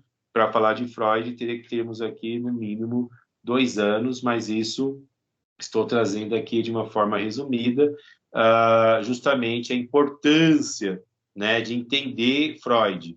Qual que é o problema aqui? Aí as pessoas vão fazer, não é uma crítica aos pedagogos, não, pelo amor de Deus, tá? Aí vai fazer pedagogia, tem um semestre de aula e acha que é um psicólogo e vai ajudar a criança, e não ajuda, porque você tem um semestre para entender Freud, Piaget, e entender Freud, Piaget, entender Vygotsky e Vallon. Em um semestre, não dá para você achar que você entende tudo. Não vai entender mesmo. Então, eu preciso ter esse olhar diferenciado, tanto que na psicologia você faz 5 anos e sai de psicologia entendendo psicologias, porque você vai ter várias abordagens só dentro da psicanálise são 7 escolas, que vai atuar com a criança, você já tem o Winnicott, você tem o próprio Melanie Klein, o Freud, você fala, caramba, e cada um já trazendo algo a mais, né, uma perspectiva diferenciada dessas relações, e aí as pessoas já acabam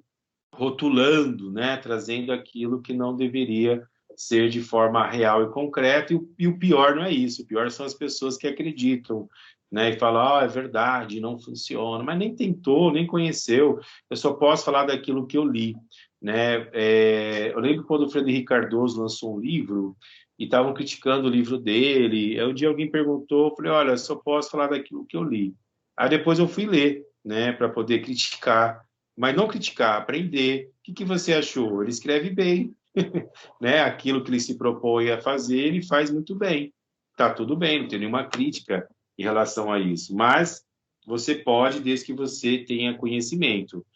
Criticar por criticar, querido? Não. Leia, vai lá, vai ler, vai entender, vai compreender, né? Vai formar a sua concepção, né? Vai formar a sua ideia a respeito desses teóricos. E o período de latência, que com a repressão do Édipo, a energia fica deslocada, então, de certa forma, a repressão de energia sexual, ele vai precisar canalizar essa energia, vai ter que levar para algum lugar, né? Justamente porque ele vai precisar levar isso para uma questão mais socialmente produtiva, que vai chamar de sublimação, que, segundo Freud, é o mecanismo de defesa mais elevado do ser humano, né? Ele vai justamente canalizar isso, as suas catequisias, suas energias sexuais, ele vai deslocar para aquilo que for socialmente aceito. Aí a fase genital, onde o Freud vai trabalhar, que é justamente essa ideia, assim, né? Que o indivíduo, se chega na adolescência, né, para a vida adulta, ele vai trazer justamente essa questão de buscar o seu objeto, né? Que não está mais no corpo dele. Então, não é mais ele que se satisfaz sozinho. Eu preciso de um outro corpo ou de um outro objeto justamente externo para poder me satisfazer.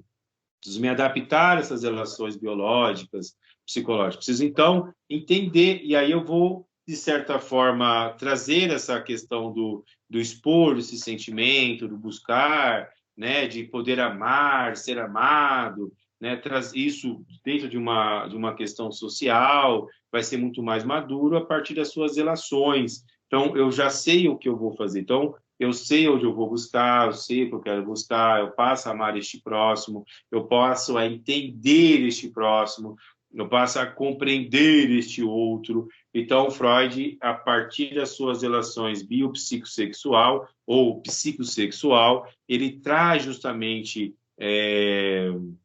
esse discurso da importância que é entender essas fases para compreender essa relação do outro, desse sujeito, que, de certa forma, está em fase de desenvolvimento e crescimento. O Freud ele contribui muito para a ciência, ele vai contribuir trazendo um olhar diferenciado, né? Trazendo, falando, olha, deixa eu entender isso aqui, então, como que as crianças se desenvolvem, né? A partir de qual idade que ela começa a ter as suas relações, a partir de qual idade que eu preciso compreender esses sentimentos, como que, e se eu não faço isso de forma saudável, o que acontece ali na minha vida, né?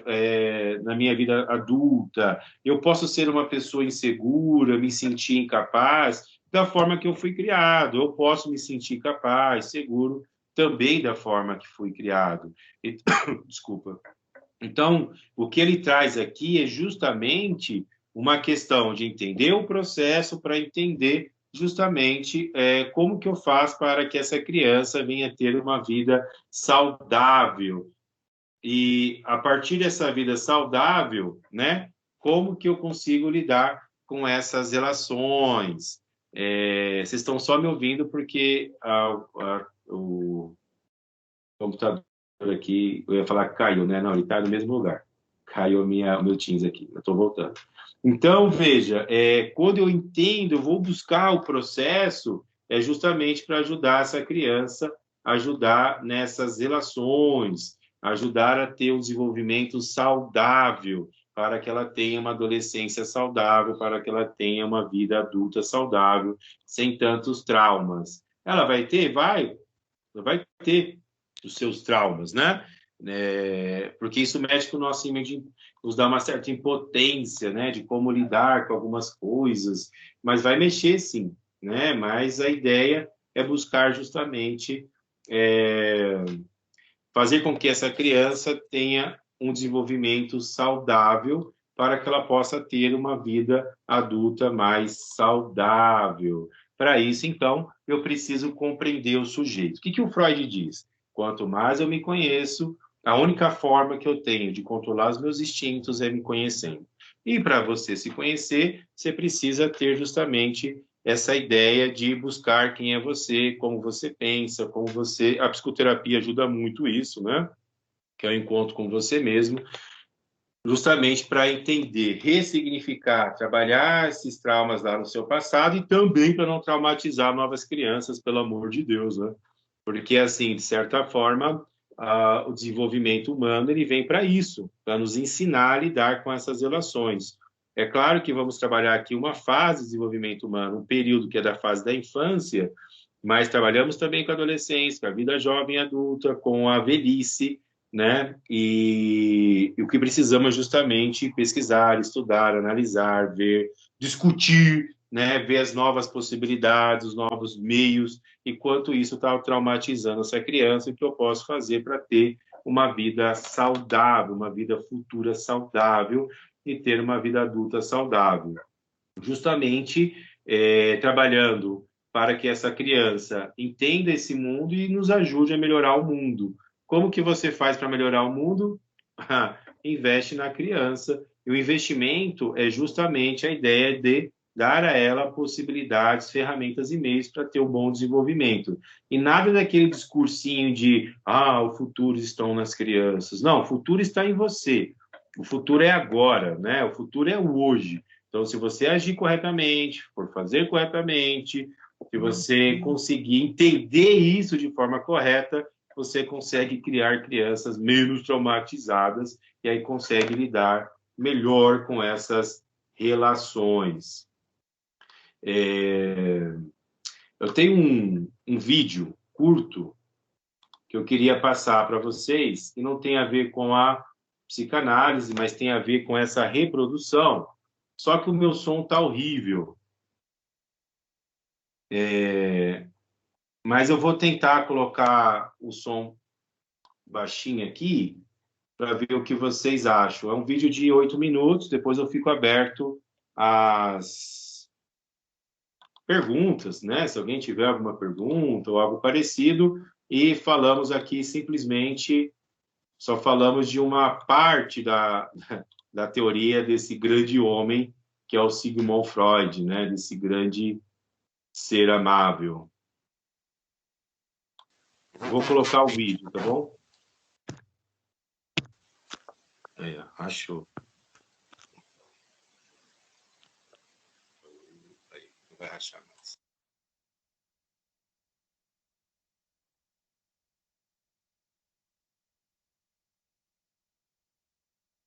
Analise esse vídeo.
Oh, Maria José, tu não tá me ouvindo chamar não, Maria? Tu não sabe que aqui não é lugar pra tu ficar agora? Em vez de ficar perdendo tempo desenhando o nome, vai lá pra fora arranjar o que fazer, vá. Tem um pátio pra varrer, tem que levar água pros bichos. Vai, menina, vê se tu me ajuda, Maria José.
Benção, pai.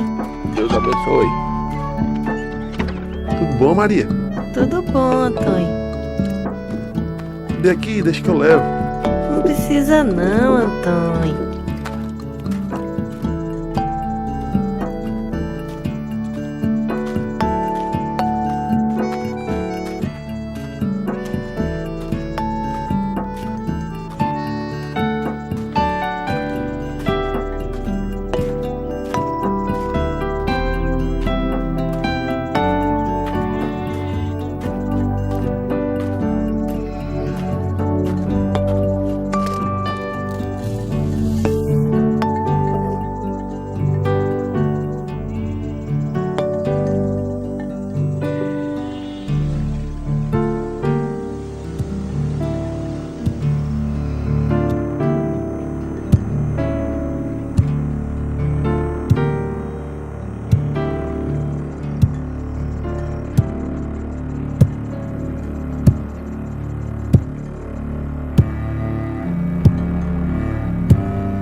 Deus abençoe. Deus abençoe.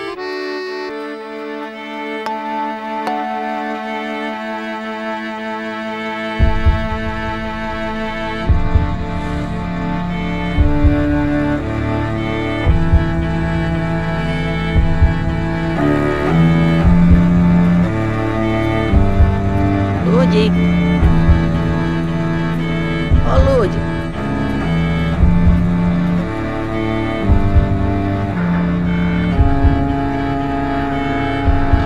Lude. Oh, Lude, tu não tá me ouvindo chamar não, Lude? Tu não sabe que aqui não é lugar pra tu ficar agora? Em vez de ficar perdendo tempo desenhando o nome, vai lá pra fora arranjar o que fazer, vá. Tem um pátio pra varrer, tem que levar água pro bicho. Vai, menina, vê se tu me ajuda, Lude. ficar aí fazendo nada. Desenhando o nome.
É,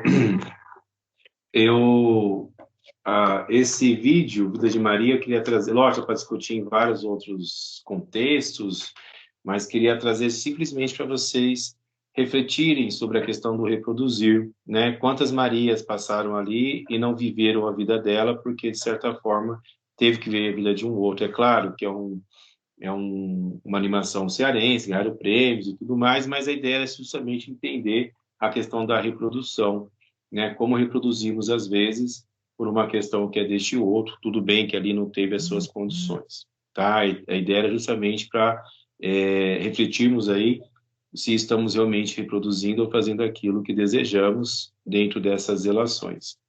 Gente, é isso. Estou aberto às perguntas, caso tenham. Espero que tenham entendido e gostado do Sigmund Freud. Natália? Oi, professor maravilhoso. Eu estou aqui fascinada, né, por tudo. Pessoal, a Vivi mandou o link desse vídeo que o professor passou no grupo, para, de repente, se vocês quiserem assistir com mais calma, porque é um vídeo bem legal. E aí é isso. Vocês têm alguma dúvida? Querem fazer alguma pergunta para o professor? Aproveitar que a gente está aqui, o professor está disponível para a gente. Alguém levantou a mão? Pode falar. Quem levantou a mão? Keila. Foi a Keila. Pode falar, Keila. Olá, bom dia. Bom dia, Natália. Bom dia, professor. Só uma dúvida que eu escuto, assim, sou mãe já há 12 anos, eu tenho uma filhinha e eu sempre escutava e escuto de familiares dizendo que eu desfraudei a minha filha com 1 ano. A minha filha andou com 9 meses.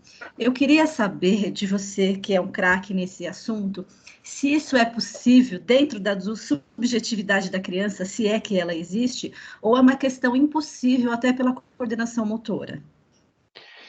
Então, Keila, pergunta bem interessante. É possível porque você acaba treinando, mas você acaba forçando essa criança a fazer algo que não precisa. Tem sim a questão da subjetividade, mas existe uma questão de forçar essa criança sem necessidade. Então, parece que entra numa competição, que o meu filho é melhor do que o seu porque desfraudou antes. E mal sabe ali os efeitos psicológicos que pode causar nessa criança, inclusive a questão de insegurança, né, de não conseguir lidar com algumas situações. Por isso estudamos desenvolvimento humano. Até 3 anos, Keila, tá ótimo, sem correr, sem pressa. Porque meu filho demorou para falar. Tá bom, tá dentro da fase, tá tudo bem. Então, pode acontecer sim, você tem casos de crianças que desfraudam com 1 ano e 2 meses, sabe? Mas sem necessidade, é mais o pai e a mãe que não quer gastar com fraldas, geralmente, né? Ou a escola acaba forçando um pouquinho disso também. Então, o ideal é esperar o momento. Assim, claro, se você vê que a criança já está pedindo, já está tirando, né? Porque além do gasto, porque fralda gasta, tem a questão do incômodo para a criança, porque acaba assando, você tem ali um cuidado a mais, né? Mas é uma segurança para ela. A fralda dá segurança. Se você desfralda ela antes do tempo, ela pode ser ali ter aí como consequência uma vida adulta, ele pode ser inseguro por isso. Maravilhoso. Obrigada, Pro. Viu? Fala para seus familiares que não pode, não. Verdade. Pode fazer sua pergunta, Aline. Professor, bom dia.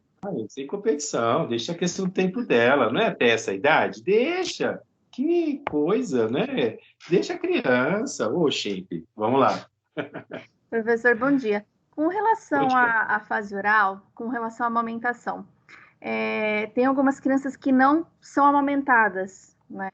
Elas não ou por uma impossibilidade, como uma criança que vai para uma UTI neonatal, que começa a tomar no copinho e às vezes não consegue mais pegar o peito. Já vi isso acontecendo algumas vezes. O que isso pode acarretar na vida dessa criança, que ela não consegue ter esse contato com a mãe no peito? Ela passa pela fase oral por sucção de mamadeira mesmo, e essa falta de contato com a pele, assim, causa algum outro problema? Então, Aline, boa pergunta, né? E aí vamos usar a fala da Keila como subjetividade, é isso mesmo. Porém, você tem o Winnicott vai trabalhar um pouco mais sobre o ROAD, a forma que você vai acolher essa criança. Ela não pode de imediato ter pego o peito, mas ela vai ter esse contato com essa mãe em algum momento.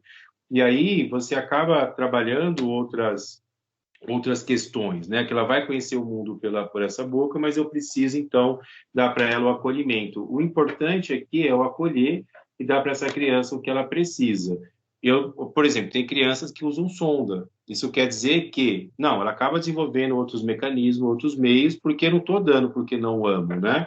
Você está dando para essa criança aquilo que ela necessita para sobreviver. O Winnicott vai chamar de mãe suficientemente boa, que ela é a mãe que dá aquilo que a criança precisa para ter o seu desenvolvimento, para que ela possa ter esse crescimento. Então, você acaba suprindo. Só que tem crianças que, como não teve esse afeto, ele pode, de certa forma, lá na frente, ter uma questão de insegurança nos relacionamentos, a relação, sentir rejeitado, não me sinto amado. Então, ela pode ter essa relação, mas pode ser suprido também de uma outra forma a partir dessa relação desse load, né, de trazer essa criança. Tanto que mesmo que essa criança venha a ser, por exemplo, venha ficar... vai ser retirado pela justiça ou algo parecido, você tem ali pessoas para dar esse suporte a esse ser. Então, você tem, sim, pesquisas que mostram que ela pode ter essas consequências psíquicas aí a partir dessa relação de afetividade. E é o que o Freud traz justamente sobre a questão afetiva, preciso. Você vai ver no Vallon, não sei se você já conheceu o Vallon, mas você vai ver no Vallon a importância da afetividade. O Vallon ele vai discutir isso de uma forma um pouco mais categórica, né? Que é como que eu trago essa criança e como que o meu afeto vai ajudar essa criança no seu desenvolvimento biopsicossocial. Chique, né? Muito. Obrigada, professor. Nada, estou aqui. Só perguntar. Se eu não souber, a Natália responde. Melhor não, por enquanto ainda não. Professor, Pode falar. e quando a mãe falha, por exemplo, né, nesse caso, quando a criança cresce, se tornou um adolescente, de qual forma pode estar ajudando para quebrar esses bloqueios, tudo isso que causa no adolescente por conta desse transtorno do que diz que ocorreu na infância? É a Monize, a nossa Monize? Não, é a Kátia. Ah, tá, tudo Monize aqui. Cadê o seu nome? Você foi falando? Não é eu não, professor. Tô quieta aqui na minha. Faz saudade, Monize. Também, professor. Qualquer dia eu apareço na Anguera quando voltar a presencial. Semana que vem, mês que vem, com certeza. Kátia, desculpa por trocar o nome, tá bom? Imagina. Kátia, é assim, aí vai existir o chamado psicoterapia, né? Então, ele precisa ir para a psicoterapia para ressignificar tudo isso, para entender esse processo. Então, quanto mais ele vai crescendo, mais ele vai aprendendo a lidar com essas emoções, e a mãe e o pai, os cuidadores, precisam também ser trabalhados para entender, né, se houve uma falha aqui, como que eu vou trabalhar né, como que eu vou repor esse processo. Ah, entendi. Não, tá Como vou bom, então, repor esse obrigada. processo. Mas a psicoterapia ajuda muito nessa relação, ajuda muito nessas questões. E na adolescência, Kátia, é um momento até um pouquinho pior. Por quê? A criança, ela, como havia dito lá no início, ela vai fazer aquilo que você está propondo. Na adolescência, ela começa a ter voz. Vão ter outras características do adolescente, que é essa ideia do né, não quero, eu não vou, porque é assim, começa a questionar, né? E tem adolescente que fala assim, que eu acho barato, né? Eu não pedi para nascer, foi você que me criou, quem mandou? É bem isso mesmo. Obrigada, me esclareceu. Tá bom, desculpa, viu, pela troca do nome. É que eu vi aqui, estava pretinha aqui, eu falei, deve ser essa. Imagina. E aí, pessoal, mais alguma pergunta?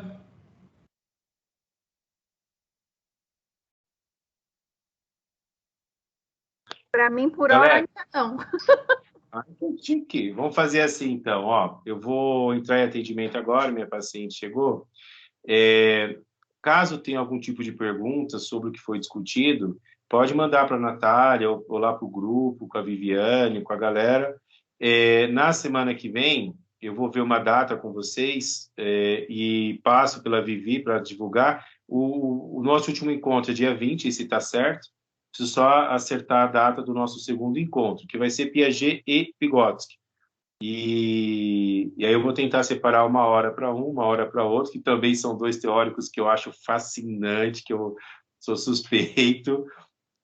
Vou tentar ali separar, me conter naquelas, né, justamente, e pode ficar à vontade, façam perguntas, aí depois eles repassam, a gente vai discutindo nesse viés. Espero ter alcançado, que vocês possam ter compreendido um pouco da teoria freudiana, apesar que vocês, né, para quem é da área vai ter Freud ainda, e Freud é Freud, mas ele é muito importante. Eu preciso entender o que o Freud diz justamente para compreender essas relações.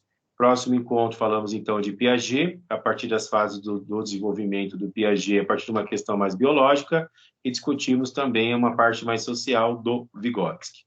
Tá ok? Professor, muito obrigada pela disponibilidade, por toda essa aula maravilhosa. E a gente se vê na próxima. E é isso, pessoal. Quem ficou com dúvida, pode mandar para a gente no WhatsApp, que aí depois a gente repassa para o professor e ele responde nos próximos encontros. E no seu caso, nos encontramos no sábado. No sábado, espero que o restante aqui também, né, participe, que vai ser bem legal. Obrigada, gente. Tchau, Obrigada, gente. professor. Obrigada. Obrigada. Boa semana para todos. Obrigada. Tchau, obrigada, professor. Obrigada, Natália. Obrigada a todos. Um abraço. Eu que agradeço, gente. Um abraço. Tchau.